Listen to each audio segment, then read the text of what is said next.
दोस्तों, मनुष्य अपना स्वास्थ्य बनाने के लिए तमाम तरह की चीज़ों को खाता है, पीता है और इसके अलावा वो ढेर सारे एक्सरसाइज, व्यायाम, योगा करता है, जिसके कारण से उसका स्वास्थ्य सही रहता है और उसके बॉडी के सारे ऑर्गन्स सही से काम करते रहते हैं।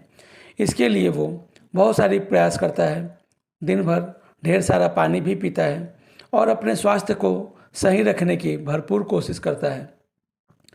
तो इस तरह से देखा जाए तो हर एक इंसान की ये खासियत होती है कि उसका बॉडी का स्वास्थ्य बहुत अच्छा रहे और इसके लिए वो अनेकों प्रयास, अनेकों प्रयत्न करता रहता है। जैसे कि रनिंग करता है, वॉकिंग करता है, एक्सरसाइज करता है, योगा करता है और अच्छा खान पान अपना मेंटेन करके रखता है, जिसके कारण से उसका स्वास्थ्य सही रहता है। दोस्तों, क्या केवल खाने पीने से ही व्यक्ति का स्वास्थ्य सही रहता है? लेकिन ऐसा नहीं है, क्योंकि कुछ लोग ऐसे भी होते हैं जो खूब खाते पीते तो हैं, लेकिन उनका स्वास्थ्य सही नहीं रहता है।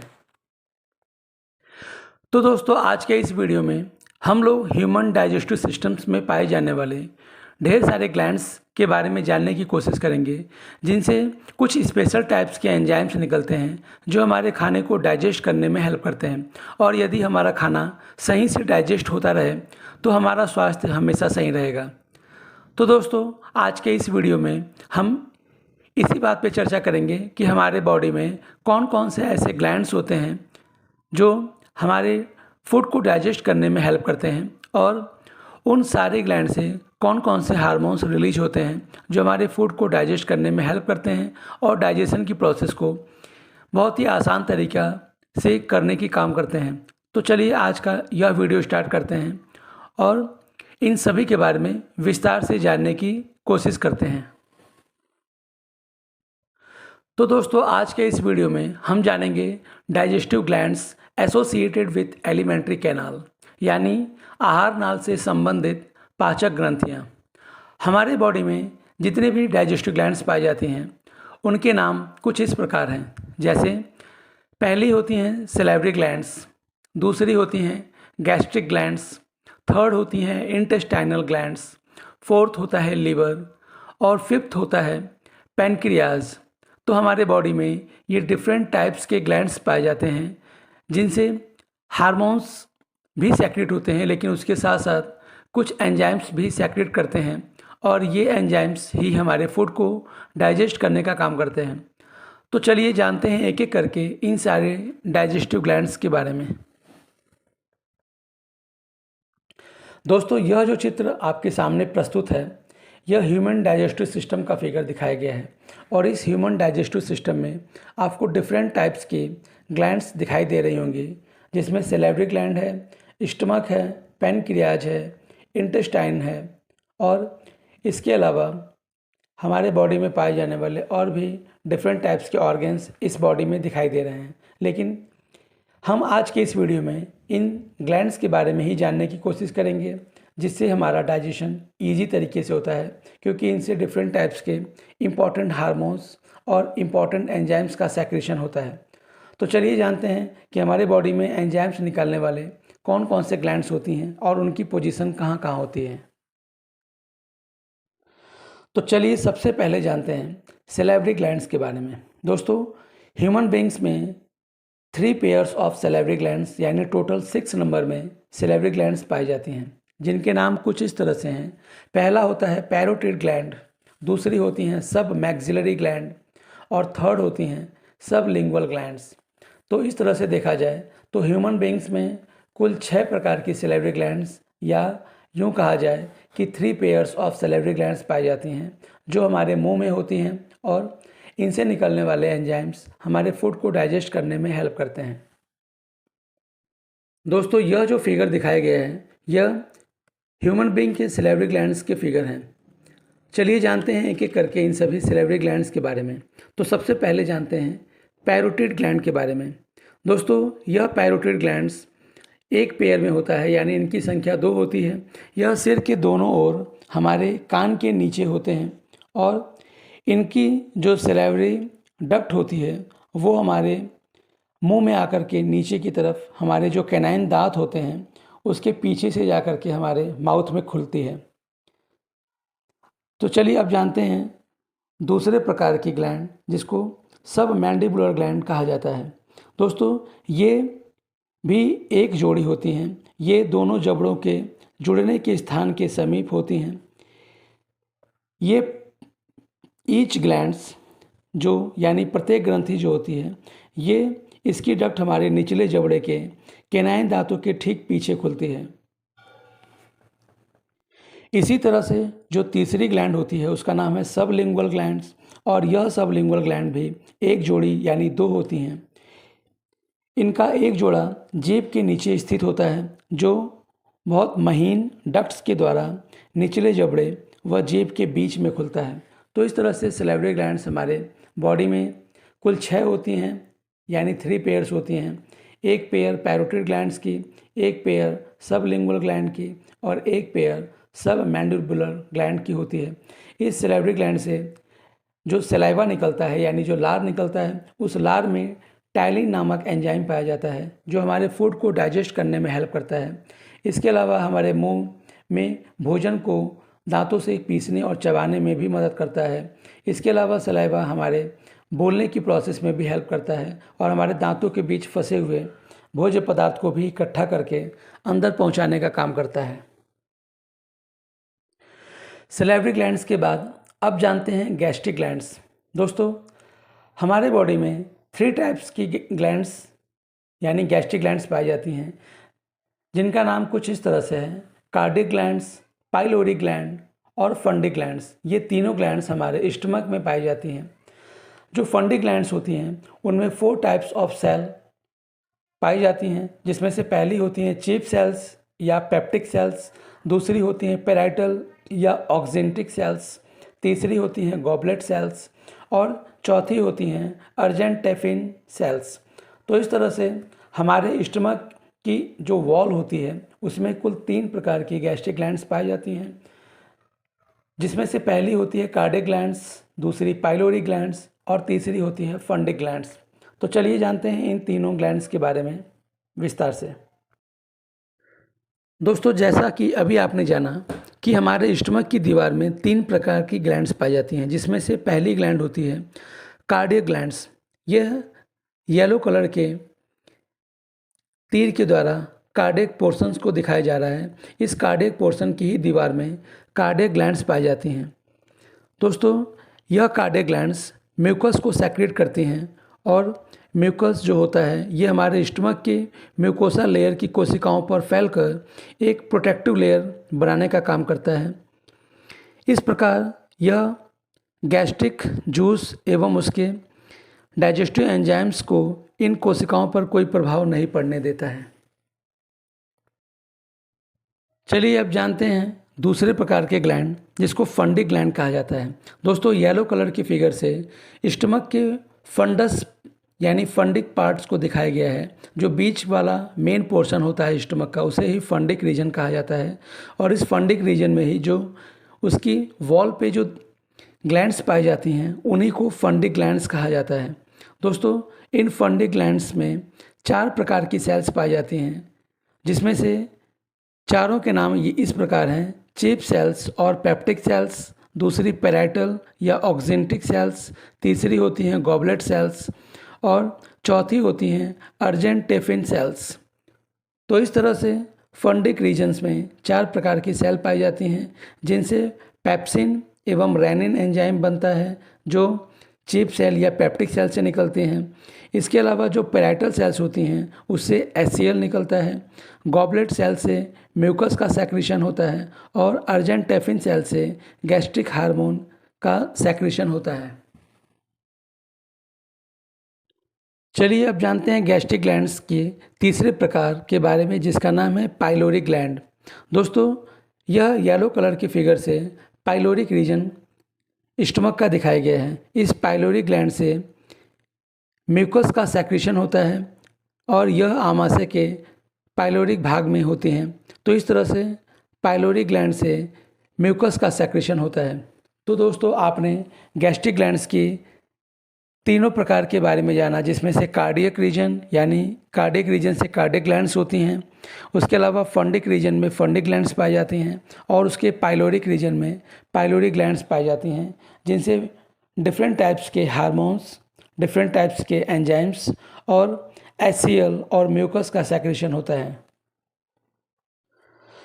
दोस्तों, इस फिगर में हमारे स्टमक के जो मस्कुलैरिस होती हैं यानी उसका जो स्किन होता है उसके डिफरेंट टाइप्स को दिखाया गया है। हमारे स्टमक की जो सबसे अपर लेयर होती है उसको म्यूकोसा कहते हैं, और बीच की लेयर को सब म्यूकोसा कहते हैं। उसके बाद उसके नीचे वाली लेयर को मस्कुलैरिस एक्सटर्ना कहते हैं, और जो सबसे नीचे का पोर्शन होता है उसे सिरोसा कहते हैं। तो इस तरह से देखा जाए तो हमारे स्टमक की वॉल में कुल 4 लेयर पाई जाती हैं: म्यूकोसा, सब म्यूकोसा, मस्कुलैरिस एक्सटर्ना और सिरोसा। तो ये जो वॉल होती है, इन्हीं वॉल्स में यानी म्यूकोसा, सब म्यूकोसा, मस्कुलैरिस और सिरोसा में ही ये 3 प्रकार के ग्लैंड्स पाई जाती हैं, जिनको हम लोगों ने अभी जाना, जो कार्डियक ग्लैंड्स, पाइलोरिक ग्लैंड और फंडिक ग्लैंड्स के रूप में ये प्रेजेंट होती हैं। तो दोस्तों, गैस्ट्रिक ग्लैंड्स के बाद अब जानते हैं इंटेस्टाइनल ग्लैंड्स के बारे में। दोस्तों, इंटेस्टाइनल ग्लैंड्स हमारी इंटेस्टाइन्स की दीवारों में पाई जाती हैं, जो 2 प्रकार की ग्लैंड्स होती हैं, जिसमें से पहली होती हैं क्रिप्स ऑफ लेबरकोहेन और दूसरी होती हैं ब्रूनर्स ग्लैंड। तो दोस्तों, ये दोनों की दोनों ग्लैंड्स हमारे इंटेस्टाइन्स की वॉल में प्रेजेंट होती हैं, जिनको इंटेस्टाइनल ग्लैंड्स कहा जाता है। दोस्तों, इस फिगर में हमारी इंटेस्टाइनल ग्लैंड्स को दिखाया गया है, जो हमारी इंटेस्टाइन्स के वॉल में प्रेजेंट होती हैं, जिसमें से पहली ग्लैंड जो होती है, जिसको क्रिप्स ऑफ लेबरकोहेन कहा जाता है, ये बहुत ही सिंपल और ट्यूब लाइक ग्लैंड्स होती हैं। ये डाइजेस्टिव एंजाइम्स को और म्यूकस को सेक्रेट करने का काम करती हैं। इसके अलावा जो दूसरी ब्रूनर ग्लैंड्स होती हैं, ये भी ट्यूबुलर और कुपिकीय ग्रंथियाँ होती हैं। ये हमारे इंटेस्टाइनल जूस को सेक्रेट करती हैं, जिसके कारण से ये इंटेस्टाइनल जूस को हमारे क्षारी बना देती हैं, यानी बेसिक नेचर का कर देती हैं। और हमारी जो आंतरिक ग्रंथियों से जो आंतरिक रस निकलता है यानी इंटेस्टाइनल जूस निकलता है, उसका pH ये 8.3 कर देती हैं, और हमारे बॉडी से एक दिन में लगभग 1 लीटर इंटेस्टाइनल जूस का सेक्रेशन होता है, जो हमारे इंटेस्टाइन्स की इन्हीं ग्लैंड से सेक्रेट होता है। तो चलिए अब जानते हैं हमारे बॉडी के सबसे इम्पॉर्टेंट ग्लैंड्स, जो हमारे डाइजेशन में हेल्प करने का काम करता है, उसके बारे में, और उसका नाम है लीवर। तो चलिए जानते हैं लीवर के बारे में। दोस्तों, लीवर एक गहरे लाल या कत्थई रंग वाला हमारे बॉडी का सबसे बड़ा ग्लैंड होता है। यह हमारे उदर गुहा में डायफ्राम के नीचे होता है। इसका वजन 1.2 टू 1.5 kg होता है, यानी लगभग 1.5 किलो का ये होता है, जो शरीर के कुल भार का 1/40 भाग बनाता है। इसमें 2 लोब्स होते हैं, जो राइट लोब और लेफ़्ट लोब में डिवाइडेड होता है। दोस्तों, इसका जो राइट लोब होता है वो उसके लेफ़्ट लोब से बड़ा होता है। इसके अतिरिक्त इसमें 2 छोटी पालियाँ और होती हैं, जिसको क्वाड्रेट या कॉर्डेट पालियाँ भी कहते हैं। दोस्तों, इसका जो राइट लोब होता है उसकी निचली सतह पर एक पतली दीवार का थैलेनुमा हरे रंग का गॉल ब्लैडर होता है। गॉल ब्लैडर यानी पित्ताशय भी इसको कहते हैं। पित्ताशय में यकृत की कोशिकाएं पित्त को स्रावित और संचित करती हैं। पित्त यानी बाइल जूस पीले हरे रंग का होता है, और इसमें बाइल पिगमेंट पाए जाते हैं, और इसके अलावा इसमें बाइल सॉल्ट भी होते हैं, जो इसके नेचर को बेसिक कर देते हैं। दोस्तों, दोनों यकृत पिंडकों से निकलने वाले हिपैटिक डक्ट्स मिलकर कॉमन हिपैटिक डक्ट बनाती हैं। सामान्य यकृत वाहिनी तथा पित्ताशय की सिस्टिक डक्ट से मिलने से कॉमन बाइल डक्ट बनता है, और इस तरह से यह हमारे लिए लीवर एक बहुत इम्पॉर्टेंट रोल प्ले करता है, जिससे हमारे बॉडी में बहुत सारे एंजाइम्स भी सेक्रेट होते हैं, और इसके अलावा कुछ हार्मोन्स का भी सेक्रेशन ये करता है। तो इस तरह से देखा जाए तो लीवर हमारे डाइजेस्टिव सिस्टम का एक बहुत ही इम्पॉर्टेंट ऑर्गन होता है, जो हमारे डाइजेशन की प्रोसेस में बहुत इम्पॉर्टेंट रोल प्ले करता है और यह हमारे फूड को डाइजेस्ट करने में भी हेल्प करता है। और यह हमारे बॉडी का एक सबसे बड़ा ग्लैंड होता है। अगर आपके बॉडी में कोई पूछे कि सबसे बड़ा ग्लैंड कौन होता है तो उसका नाम है लीवर। तो चलिए अब जानते हैं फंक्शंस ऑफ लीवर के बारे में। दोस्तों, लीवर एक बहुत इंपॉर्टेंट ऑर्गन होता है जो डिफरेंट टाइप्स के फंक्शंस करने को हमारे बॉडी में हेल्प करता है, जिसमें से पहला फंक्शन होता है सेक्रेशन ऑफ बाइल जूस, यानी ये पित्त रस का स्रावण करता है। दोस्तों, पित्त रस हरे पीले रंग का एक बेसिक लिक्विड होता है। इसका पीएच 7.6 से 7.7 होता है और यह भोजन के पाचन में और वसा के इमल्सिफिकेशन में मदद करता है। इस बाइल जूस में बाइल सॉल्ट, बाइल पिगमेंट और कोलेस्ट्रॉल और लेसिथिन नामक पदार्थ पाए जाते हैं। इसका दूसरा इंपॉर्टेंट काम होता है storage of glucose as glycogen, यानी जब हमारे बॉडी में ग्लूकोज का लेवल बढ़ जाता है तो यह लीवर उस ग्लूकोज को ग्लाइकोजन में बदलकर ग्लूकोज को स्टोर करने का काम करता है। इसके अलावा इसका तीसरा मेन फंक्शन होता है ग्लाइकोजिनोलिसिस। दोस्तों, ब्लड में ग्लूकोज की मात्रा कम होने पर ब्लड में जब ग्लूकोज की मात्रा कम हो जाती है तो लीवर की सेल्स जो ग्लाइकोजन स्टोर होता है उसको फिर से ग्लूकोज में बदल देती हैं, जिससे कि हमारे ब्लड में ग्लूकोज की मात्रा फिर से नॉर्मल लेवल पे पहुंच जाती है।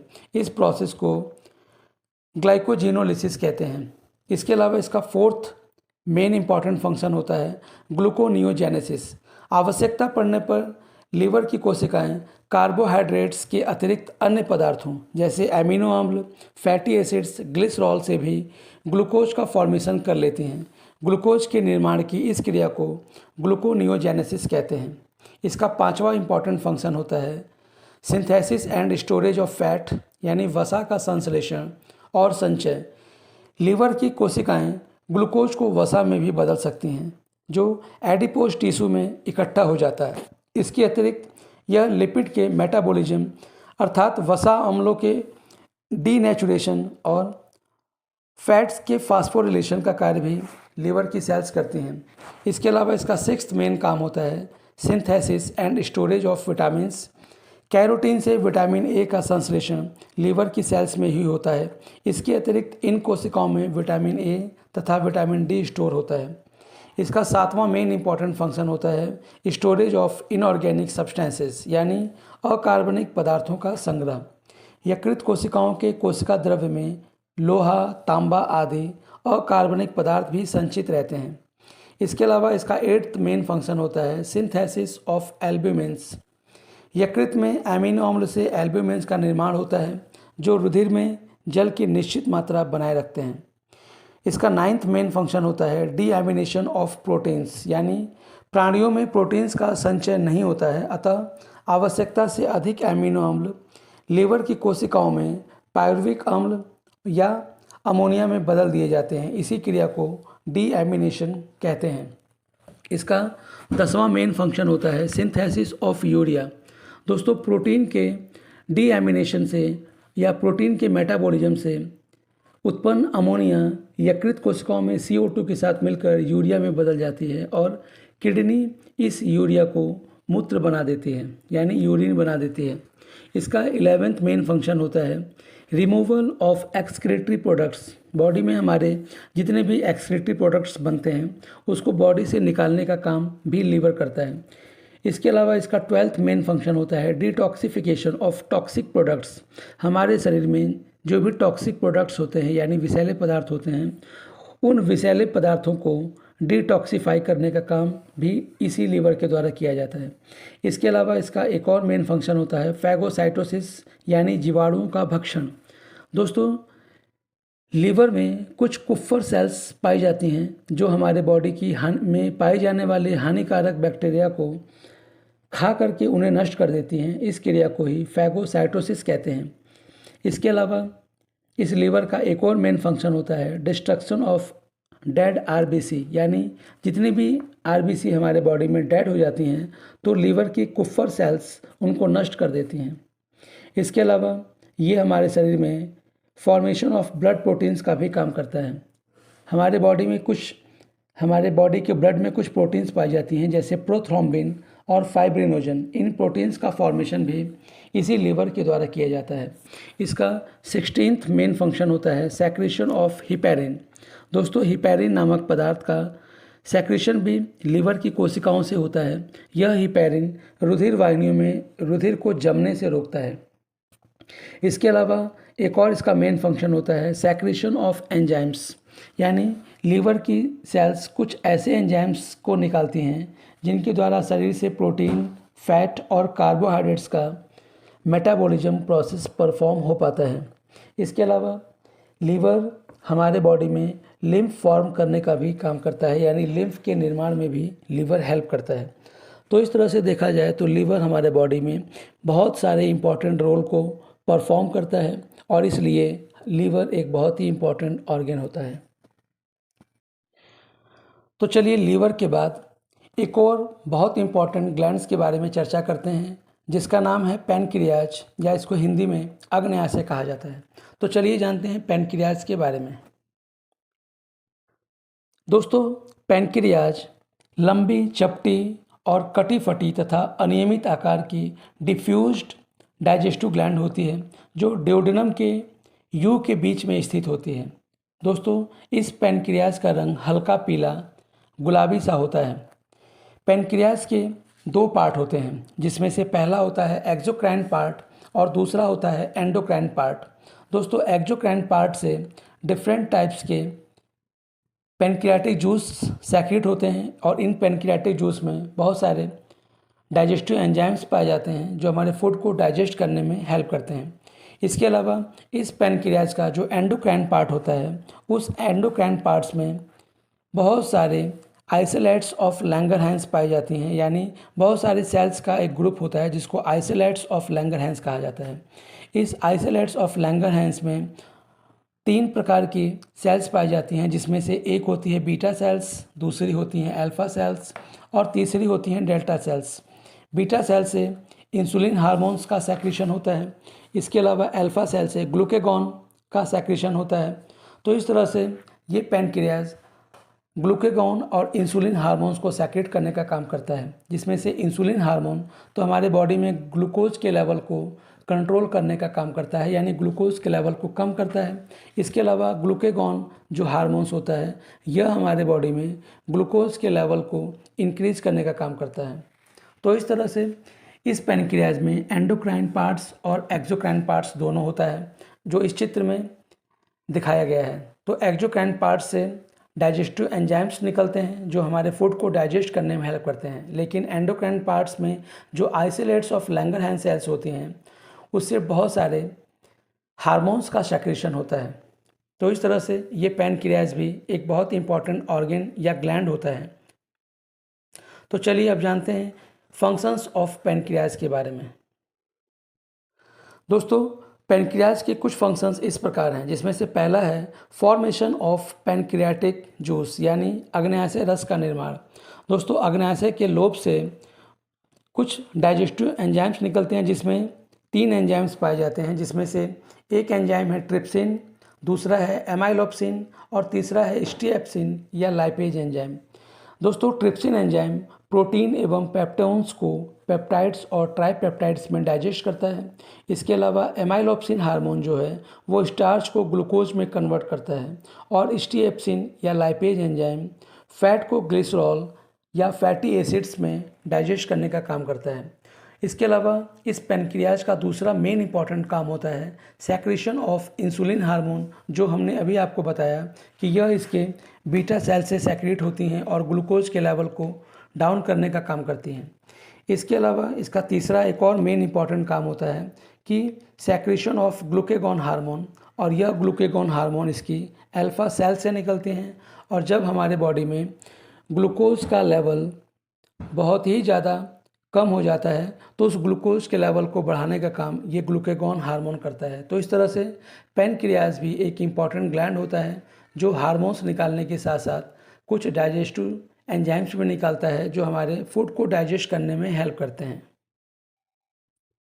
तो दोस्तों, आज के इस वीडियो में हम लोगों ने ह्यूमन बीइंग के डाइजेस्टिव सिस्टम में पाए जाने वाले कुछ डाइजेस्टिव ग्लैंड्स के बारे में चर्चा किया, जिसमें से पहली थी सैलिवरी ग्लैंड्स, दूसरी थी गैस्ट्रिक ग्लैंड्स, तीसरी थी इंटेस्टाइनल ग्लैंड्स, चौथी थी लीवर और पांचवा था पैनक्रियाज। तो ये सारे के सारे ग्लैंड्स हमारे फूड को डाइजेस्ट करने में हेल्प करते हैं और इसलिए इनको डाइजेस्टिव ग्लैंड्स कहा जाता है। तो दोस्तों, उम्मीद है आपको आज का यह वीडियो बहुत पसंद आया होगा, और यदि आपको आज का यह वीडियो पसंद आया हो तो इस वीडियो को लाइक ज़रूर करें और हमारे इस चैनल को सब्सक्राइब ज़रूर करें, जिससे हम इसी तरह की और भी इम्पोर्टेंट और नॉलेजफुल वाली वीडियो बनाते रहें। धन्यवाद।